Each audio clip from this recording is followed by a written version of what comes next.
पिला माने तम समस्तଙ୍କ ପାଇଁ ଗୋଟେ ଖୁସିର ଖବର କହିପାରିବା ଯେ କି ଏ ବର୍ଷ ଲାଗୁ ହେଉଛି ଏକ ନୂତନ ପାଠ୍ୟକ୍ରମ କଲେଜ ପିଲାମାନଙ୍କ ପାଇଁ ସ୍କୁଲ ପିଲାମାନଙ୍କ ପାଇଁ ଏ ବର୍ଷ ଲାଗୁ ହେଉଛି ଗୋଟେ ନୂତନ ପାଠ୍ୟକ୍ରମ। କଣ ରହିଛି ନୂତନ ପାଠ୍ୟକ୍ରମକୁ ଆମେ ଜାଣିବା ପ୍ରଥମେ। ତ ଦେଖ ପିଲେ ଜୁଲାଇ ପହିଲାରୁ ଲାଗୁ ହେବ ନାଗରିକ ନ୍ୟାୟ ସଂହିତା ଆଇନ ମାନେ 1 जुलाई ଆମର लागू ହେବ न्याय संहिता आईन पे पाठ्यक्रम रे केबे सामिल हेबो नूतन आईन।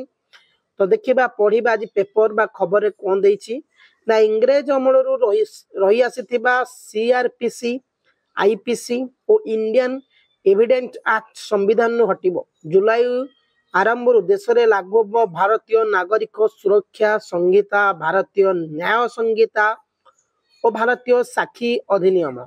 ए नहीं गत फेब्रुआरी मासरू विज्ञप्ति प्रकाश पाई। ए संपर्क में पुलिस अधिकारी मानक मध्य तालीम दि जाइछि।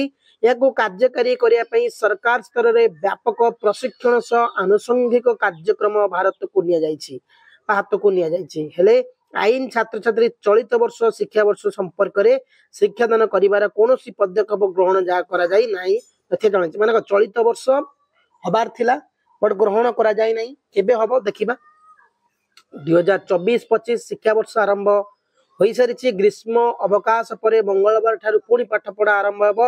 आईनी पढ़ुथिबा छात्र छात्री कॉलेज आसिले केउ पाठ पढ़िबे से नहीं संदिहान होई पढ़िछंती कारण लागू हेबो पुणी लागू हेबो थिबा नागरिक न्याय संहिता तांका पाठ्यक्रम नहीं। पूर्व प्रचलित सीआरपीसी आईपीसी और इंडियन एविडेंस एक्ट संपर्क में पढ़ा जिवो।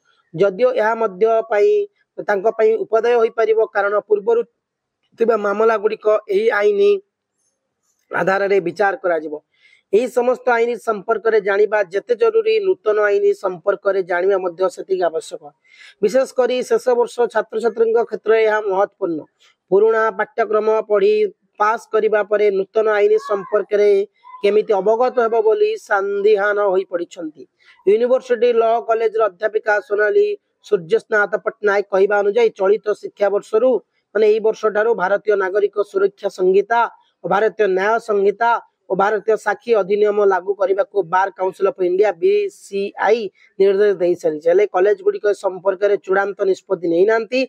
एने उच्च शिक्षा विभाग पक्षर खूब शीघ्र निष्पत्ति नि पारे बोली से आशा व्यक्त करिसेंती। अन्यथा 2025-26 शिक्षा वर्ष पाठ्यक्रम सामिल कर कॉलेज गुड़िक पदक्षेप ने दृढ़ोक्ति रखिंट। से आईनी छात्र जयदीप सुबुद्धि कहते पाठ्यक्रम परिवर्तन हो निजस्व प्रचेषा नागरिक न्याय संहिता जाना पड़ो।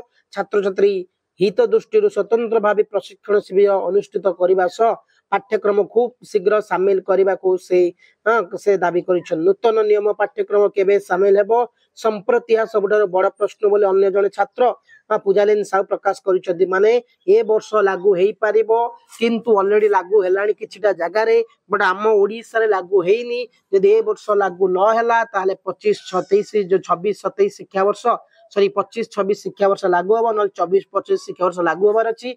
हमें नूतन धारा नूतन न्याय व्यवस्था ऊपर हमें पढ़िबा पिला माने समस्ते भल जिनसटा हम आम माने भविष्य रे बहुत काम लागियो लागू हेले शिक्षा व्यवस्था। तो जदि वीडियो टी भल लागिथिबो समस्त को शेयर कर दे। बढ़िया इन्फॉर्मेशन टी पिले माने धन्यवाद। जय हिंद।